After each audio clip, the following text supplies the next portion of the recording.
السلام علیکم ناظرین، نیوز وائز میں خوش آمدید۔ میں افتخار شرازی، اسٹوڈیو میں میرے ساتھ ہیں زید حسین صاحب اور ویڈیو لنک پہ پیرس سے ہمیں جوائن کر رہی ہیں عارفہ نور۔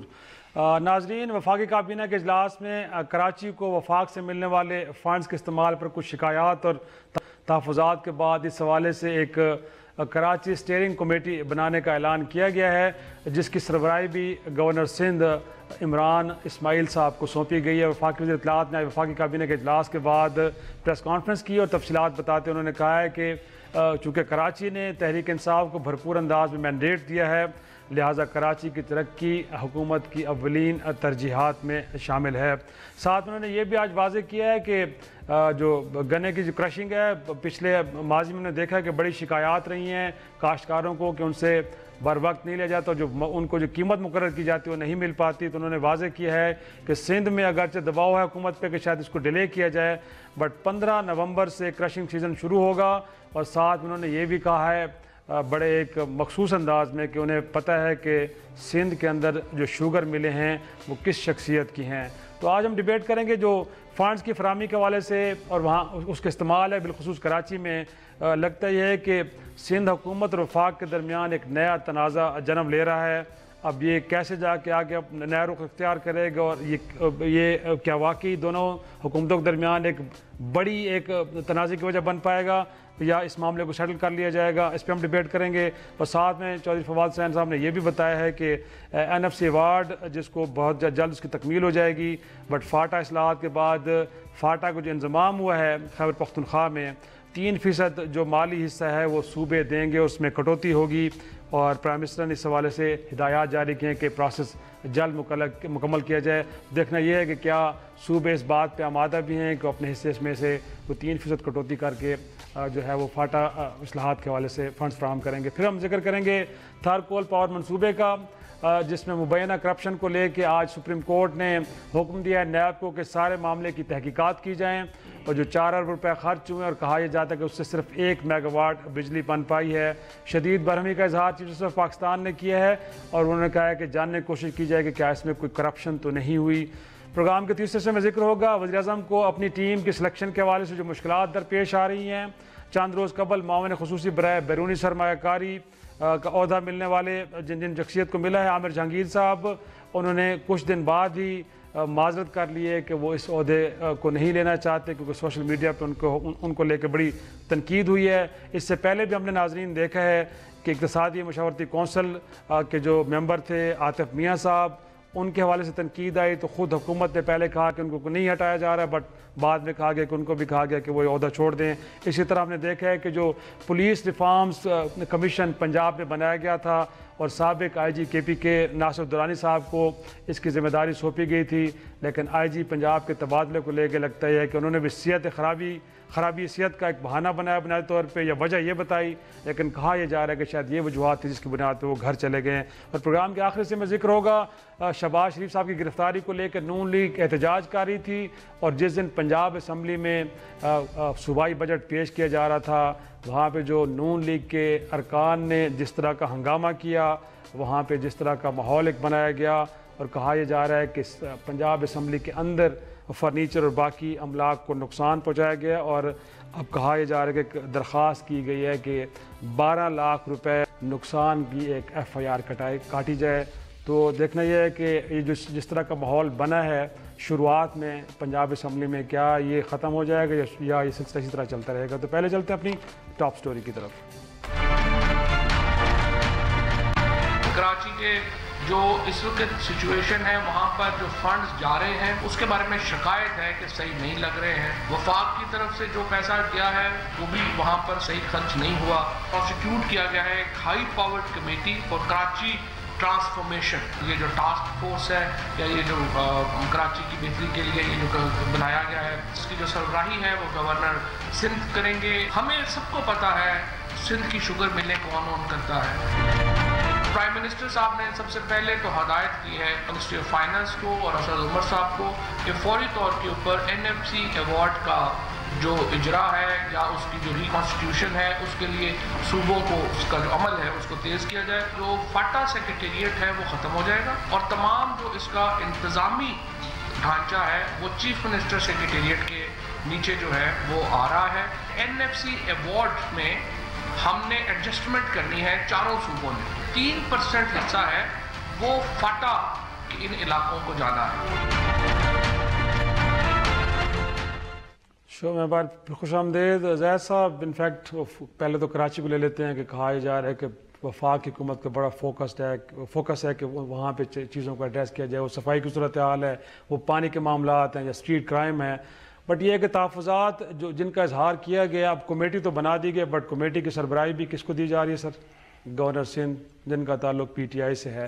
تو میرے خیال میں یا تو یہ کہ بڑے امپارشل کوئی کمیٹی بنا دیتے جس کے اوپر سندھ کی حکومت کو بھی جو ایک طرح سے اعتماد ہوتا, اور یہ ہے کہ اس کے اوپر کوئی کرٹیسزم بھی نہ آتا. اگرچہ وفاق یہ فنڈز فراہم کر رہے ہیں, بٹ سر اونرشپ تو وہ بھی لے رہے ہیں نا, پیپلز پارٹی, وہاں ان کی حکومت ہے. تو اگر آپ سارے سسٹم سے ان کو علیحدہ کر کے رکھیں گے تو میرے خیال میں احتجاج تو ہوگا نا پھر. دیکھیں 2-3 چیزیں ہیں. ایک تو یہ کہ اس الیکشن میں جو صورتحال بن کے, ویسے بھی جو ہے ہمیشہ سے ٹریڈیشنلی جو روایت رہی ہے کہ کراچی میں ووٹ جو ہے کسی اور پارٹی کو ملتے رہے ہیں اور اندرون سندھ میں کسی اور کو, لیکن وہ MQM کو ایک لحاظ سے ملتے رہے تھے. لیکن ان دونوں وہ پارٹی دونوں صوبائی پارٹیاں تھیں. سوری MQM جو ہے وہ یہ صوبائی پارٹی تھی, اس کا باہر سے نہیں تھا, کراچی تک اثر نفوذ تھا. پیپلز پارٹی تو نہیں تھی, لیکن پیپلز پارٹی کا پورا اثر نفوذ جو تھا وہ سندھ میں یا اندرون سندھ میں تھا. حکومت بھی عام طور پہ انہی کی بنتی رہی ہے.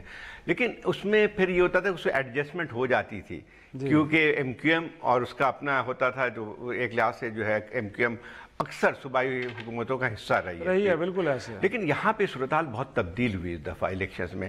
ایک ایسی پارٹی کراچی میں جیتی ہے جس کا تعلق جو ہے وہ صوبائی حکومت سے وہاں پہ مرکز کے ساتھ ہے, وہ اس کی جو ہے ایک لحاظ نیشنل پارٹی ہے. تو یہ ایک سبوں کو احساس تھا کہ اس کی صورتحال بدلے گی. پہلے تو وہ جو MQM کے ساتھ جو ہے پیپلز پارٹی کا تو تنازع بن جاتا تھا, لیکن ایک ایسی پارٹی جو ہے, جبکہ نیشنل پارٹی اپنے آپ کو کہتی PTI, تو ہونا تھا. اب مسئلہ یہ تھی کہ اس کو کس طرح سے ریزالو کیا جائے. پھر ہے بھی یہ کہ اتنی بڑی اکثریت سے وہاں جیتی ہے PTI, جس کو لوگوں کو لیے سب سے زیادہ سرپرائز بھی تھا. 16 میں سے 14 سیٹیں لے گئی. تو وہ ایک لحاظ سے ان کے اوپر ایک لحاظ سے رسپانسبلٹی بھی آتی ہے کراچی کے مسئلے کو ریزالو کرنا ہے, اونرشپ لینی ہے. ایک کمپلیکیشن تو موجود ہے. کراچی سندھ کا دارالحکومت بھی ہے, لیکن کراچی کے مسائل اپنے الگ مسائل ہیں, کراچی کی سیاست اپنی الگ سیاست ہے. تو یہ کانفلکٹ تو بننا تھا ہی, شروع سے ہم کو نظر آ رہا تھا. لیکن یہ ضرور ہے کہ اس کو الٹیمیٹلی کوئی سولوشن بنانا پڑے گا PTI کی حکومت کو بھی سندھ حکومت کے ساتھ بیٹھ کے, کیونکہ تنازع یہ کنفرنٹیشن کے ذریعے جو ہے کوئی مسئلے کا حل نہیں ہوگا. سندھ حکومت کو بھی سمجھنا پڑے گا کہ جو ایک لحاظ سے جو نگلیکٹ کرتے ہیں کراچی کو, یا جو ہے صوبائی ایک لحاظ سے جو سٹی گورنمنٹس کو اختیارات نہیں ہیں, وہ کرنا پڑے گا. کوئی نہ کوئی مفاہمت ہونی پڑے گی دونوں طرف سے, ورنہ کراچی وہیں کا وہی ہوگا. زیادہ شدت کے ساتھ وہ ہوگی, تصادم بھی ہو سکتا ہے کیونکہ ہے. تو اس مسئلے کا حل دیکھتے ہیں کہ اب کس طرح. اب یہ کمیٹی جو بنی ہے, یہ شکایتیں بہت پہلے تھی. PMLN کے زمانے میں یہ بات آ رہی تھی کہ جو سینٹرل گورنمنٹ جو آپ کو فنڈ دے رہی ہے اسکیموں کے تحت, اس کا استعمال صحیح نہیں ہوتا, جیسے اس کا میٹرو بس کا تھا. وہ ساری چیزیں پھر زیادہ شدت کے ساتھ اب آئیں گی. عارفہ یہ نقطہ میں آپ کی طرف لے کے آتا ہوں. ماضی میں ہم نے دیکھا کہ مراد علی شاہ صاحب بڑے گلے کرتے رہے ہیں, اعلانات بڑے ہو رہے تھے نون لیگ کی طرف سے, وہ گرین لائن منصوبہ تھا یا کچھ اور تھے, لیکن وہ کہہ رہے کہ ایک دھیلا تک نہیں دیا گیا اس وقت کی حکومت کی جانب سے. بٹ اب تو میرے خیال میں خان صاحب کچھ دینا چاہ رہے ہیں, تو مراد علی شاہ صاحب کو اب اطمینان ہونا چاہیے کہ اب کچھ نہ کچھ تو آ رہا ہے. اب مراد علی شاہ شاید ہو سکتا ہے شرائع صاحب کے گلہ کرتے رہیں, کیونکہ میرے خیال میں پچھلے الیکشن کے بعد اور اس الیکشن میں وہ جو صورتحال تبدیل ہوئی ہے, کچھ تو زاہد صاحب نے اس پہ روشنی ڈالی ہے. بٹ جو میرے لیے انٹرسٹنگ فیکٹر ہے وہ یہ ہے کہ اب کراچی کے اندر اس وقت یہ کلیئر نہیں ہے کہ کیا ماضی کی طرح پھر ایک پارٹی اس شہر کو ڈومینیٹ کرے گی کہ نہیں. اس وقت بھی صورتحال یہ ہے کہ PTI بے شک جیت گئی ہو میجورٹی سیٹس کراچی سے, مگر کوئی گارنٹی نہیں ہے کہ وہ اپنی یہ پرفارمنس کو دہرا سکیں گے جب تک اگلا الیکشن آئے گا کہ نہیں. اور MQM کی بھی یہی صورتحال ہے. ہم میں سے کوئی یہ پریڈکٹ نہیں کر سکتا کہ اگلے 5 سال کے اندر MQM کہاں کھڑی ہوگی, PPP کہاں کھڑی ہوگی. سو مجھے لگتا ہے اس کی وجہ سے یہ تینوں پارٹیز جو ہیں یہ بہت انٹرسٹ بھی لیں گے کراچی میں, مگر اس کی وجہ سے تینوں پارٹیز کے اندر بہت زیادہ اختلاف بھی رہیں گے، کیونکہ ہر کوئی چاہے گا کہ اس کی پارٹی کو یہ ملے کریڈٹ کراچی کو صحیح کرنے کا۔ اب امید صرف یہ کی جا سکتی ہے کہ اس میں کراچی کا فائدہ ہو، چاہے وہ پی پی پی ہو یا پی ٹی آئی ہو، دونوں اور ایم کیو ایم تینوں یہ کوشش کریں کہ کراچی میں زیادہ سے زیادہ فنڈز خرچ ہوں اور ٹرانسپیرنٹلی شہر کے مسائل حل ہونے چاہیے، جو بھی کرے۔ بالکل ٹھیک کہہ رہی ہیں آپ۔ میں ظاہر صاحب آپ کی طرف فاٹا کے معاملے پہ آنا چاہ رہا ہوں۔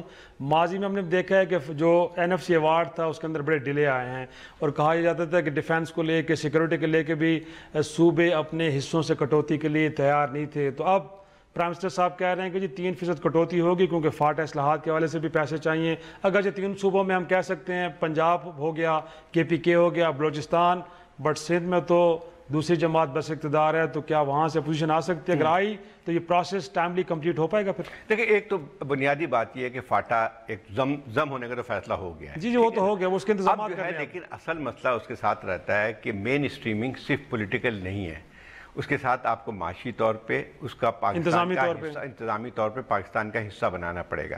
تو اس میں ایک لحاظ سے فاٹا جو ہے جو سب سے زیادہ پسماندہ علاقہ ہے پاکستان میں، تو اگر ہم جب کہتے ہیں کہ اس کو پاکستان کے ساتھ ملانا ہے اس کو تو اس میں پھر اکنامک اس کے جو پرابلمس ہیں اس کو بھی ایڈریس کرنا پڑے گا۔ جب ان کی سرتاج عزیز کمیشن رپورٹ تھی جب فاٹا کے انضمام کے بارے میں، تو ایک اس میں تجویز تھی، اور جس پہ تقریباً سب لوگوں نے اتفاق اس وقت کیا تھا کہ تقریباً 100 بلین روپے جو ہیں ہر سال وہاں پہ استعمال ہوں گے، تو جا کے اس کی پسماندگی کو ختم کر کے آپ اس سطح پہ لے کے آئیں گے جو کہ دوسرے حصے ہیں۔ تو اب لیکن اس میں ایک پرابلم یہی بن گئی، ایک تو فیصلہ بہت دیر سے کیا گیا، یعنی یہ فاٹا کو انضمام کا فیصلہ جو آج سے 1.5 سال پہلے کر لینا چاہیے تھا جب سرتاج عزیز کمیشن رپورٹ آئی، لیکن یہ فیصلہ اس وقت ہوا جبکہ پارلیمان کے آخری دن تھے، پارلیمان کے آخری دنوں میں یہ فیصلہ ہوا، ٹھیک ہے۔ لیکن اب جو وہی مسئلہ آتا ہے کہ اس میں ایک اور اس میں بھی ایک پرابلم جو آ رہی تھی انضمام سے پہلے، وہ یہ تھی کہ صوبے جو ہیں اس بات پہ اتفاق نہیں کر رہے تھے کہ اپنا اوورآل 3% جو ہے جو این ایف سی ایوارڈ کا وہ اس میں جائے فاٹا میں۔ لیکن اب ان کو ایک ایڈوانٹیج تو ہے اس حکومت کو، ان کی تین جگہ پہ جو ہے حکومت ہے یا جو ہے اس کوalition پارٹنر، تو وہ تو مسئلہ اتنا زیادہ سنگین نہیں رہے گا، کیونکہ پہلے پنجاب کی طرف سے یہ آ رہا تھا۔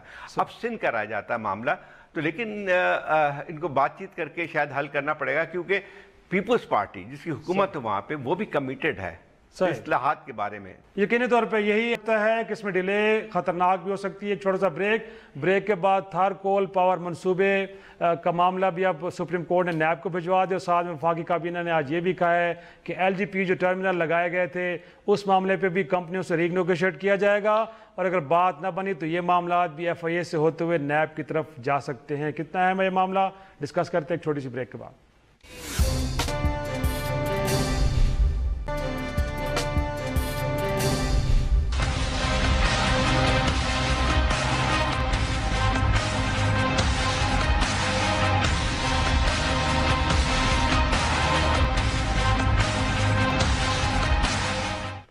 پروگرام میں ایک بار پھر خوش آمدید۔ زاہد صاحب، وہ جو پچھلے دنوں سپریم کورٹ اس معاملے کو ٹیک اپ کیا تھا، تھار کول پاور منصوبہ، ڈاکٹر سمد مورمن صاحب ہمارے بڑے مشہور سائنٹسٹ ہیں سر، پچھلی گورنمنٹ کو انہوں نے کلیم کیا تھا کہ جی بڑی بجلی پیدا ہوگی، کرائسس حل ہو جائیں گے اور سستی بجلی، بڑی زبردست منصوبہ تھا۔